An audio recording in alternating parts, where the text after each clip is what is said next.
फोरमा रवे नुमाइंदगी हमकने तो बलूचिस्तान वरना हनी अड़ो जंजाल और हनी रुझान चेने में गाएं जय साहब कौन ने मगर होगा हाँ ये बात चीजें पूछो।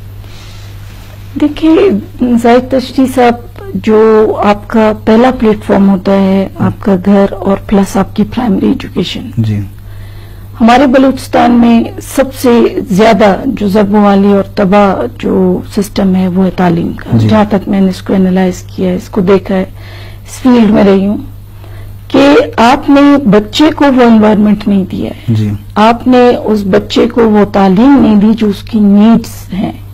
ठीक है, किताब पढ़ाना रॉकेट साइंस नहीं है।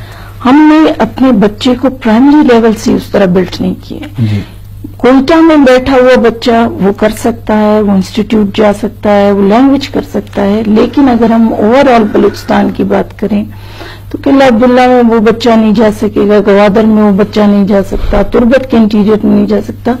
उसके पास जो बेसिक सोर्स होगा वो आपका प्राइमरी है जी, प्राइमरी लेवल से आप उसको बिल्ड करते हो, तभी आपकी यूथ आती है ना। आप प्राइमरी लेवल से उसको बिल्ड करते हो, आप उसको एक ऐसा सिलेबस प्रोवाइड करें कि जो उसकी जिंदगी का ट्रैक बनाए जी।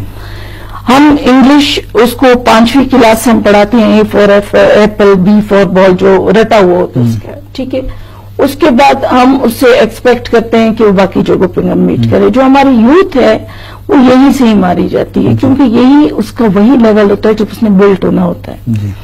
हमने उनको फैसिलिटेट किसी लेवल पे नहीं किया यूथ को, हमने उसको स्कॉलरशिप्स नहीं दिए। करोड़ों का आपका बजट जो मख्तस होता है एजुकेशन के लिए हम लैप्स कर देते हैं, हम वापस कर देते हैं। आज तक हमने मिसिंग फैसिलिटीज को हमने कॉलेज यूनिवर्सिटी लेवल्स पे नहीं देखा। यूथ हमारी बनेगी आपकी